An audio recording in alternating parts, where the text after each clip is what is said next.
Alright, so previous video I had briefly mentioned meditation and someone had commented something about meditation. So in this video, I'm going to ramble a little bit about meditation, hopefully briefly, and just kind of see where it goes. So something I've been doing for a couple years now, off and on, pretty consistently. But lately I've definitely noticed that it's been more off than on. I've been neglecting it quite a bit, and the main reason for this is pretty obvious. The health shit that has come up pretty recently, and then that it sucks in and of itself, and also it's contributing to me not being able to indulge in one of my most powerful coping mechanisms that I mentioned is exercise. I haven't been able to. I can go on walks, but that's not quite the same.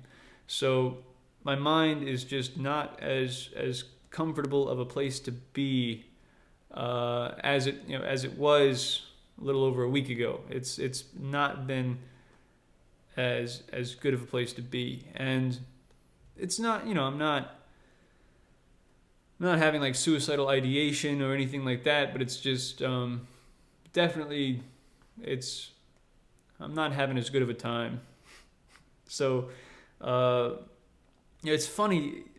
One thing I noticed that when life is going well, I become far more likely to neglect the practice of meditation on the basis of, fuck that. What it becomes, it's a waste of time. There are far more pressing things I want to do, and it becomes far easier to neglect it and to hold it off, and a lot of it is tied to you sort of forget why you're doing it to begin with, because it's not, because there will still be benefits even when things are going well, and I'll practice it fairly consistently. There will be tangible, perceptible benefits like increased focus and increased sense of well-being and not being as distracted, but they're more subtle than, they're not as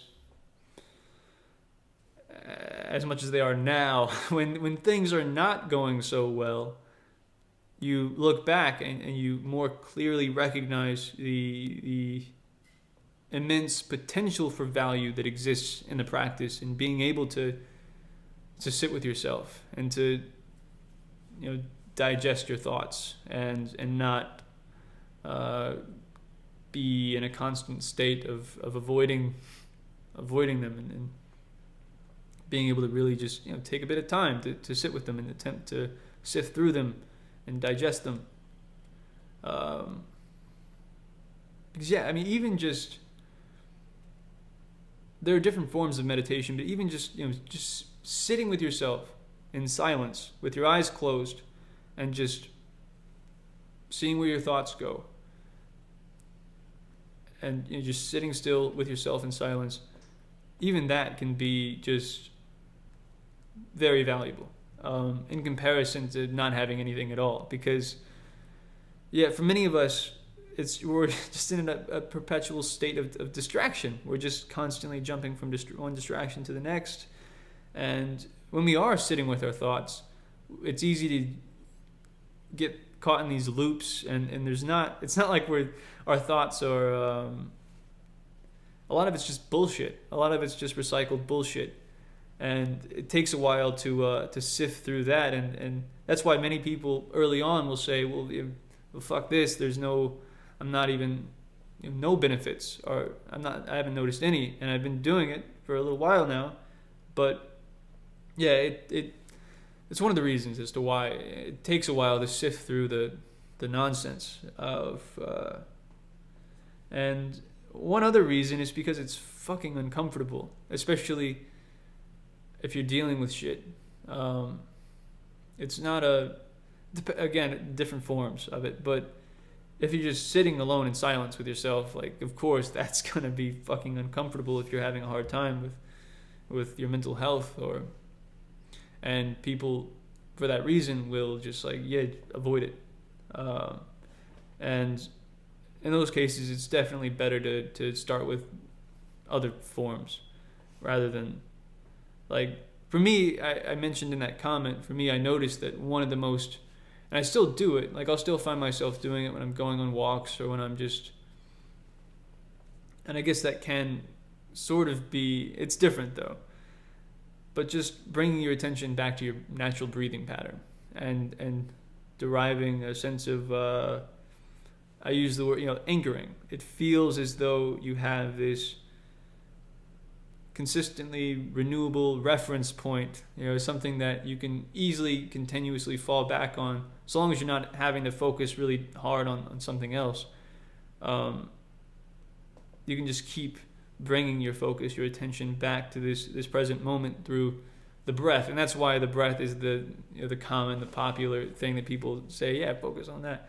And that's the reason, because it's always, it's going to be there with you until you die, odds are.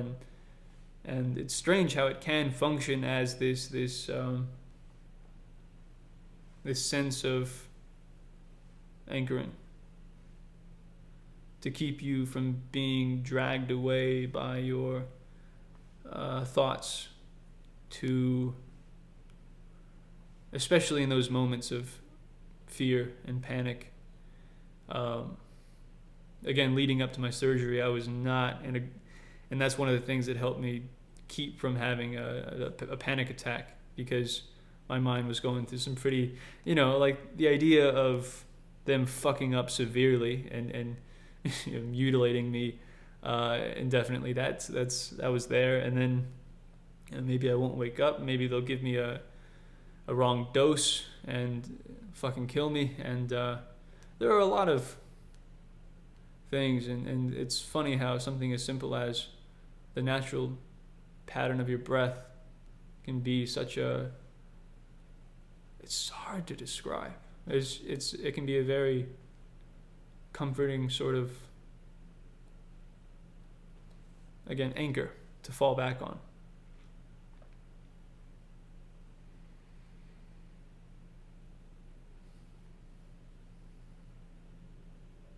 To keep you from losing your sanity.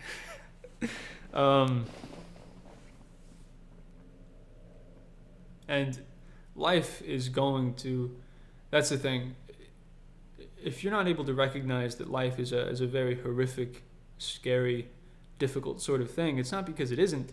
It's because, well, the difficulty level of life is going to vary a lot from person to person, of course, but no one is safe from the horrors of life. It's a matter of time before they come knocking. And you want to be as equipped, you want to be as prepared as you can, and in attempting to cope with what's to come, because it's easy to brush that off when you're young, before you've gotten any real look into what it is that is to be experienced here. It's very easy to just, and to underestimate just how deep of a pit your mind can become, and you really want all the tools you can carry. I don't know. It's and I think that is one of the most neglected long-term form of investment, is various forms of meditation, because these are a few things that will be with you for the long haul. There's not a whole lot that you're going to be able to hold on to in life, and eventually you will no longer be able to hold on to anything in your entire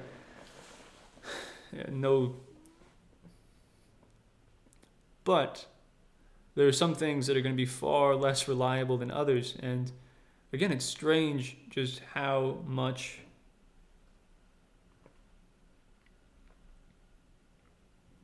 the difference that can be felt in a lot of it is perception. I mean, and the way in which we perceive different things is a lot of it's out of our control, obviously. But it can be gradually altered for many, many people, the way in which we perceive certain events.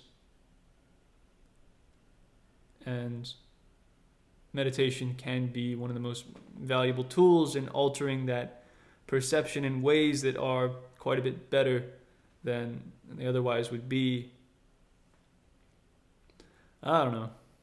We're at 10 minutes. God damn. I might restart this video. It's pretty unorganized.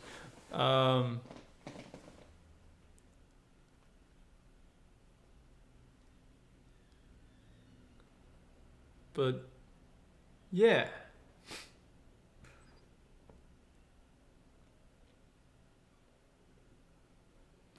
Meditation won't save you, but it will, odds are, help in making this thing less horrific, altering your perception of how horrific it is in ways that are beneficial. How you're able to cope and altering your behaviors as a result. And many of the benefits of it, many of the most valuable aspects of it won't be all that clear until you find yourself, and you want to have as many tools in your little arsenal as you can when life deals you a nice punch to the gut. And it's all, it's talked about plenty, all the other forms of investment in preparing for the future. And I feel like this is one that is commonly neglected.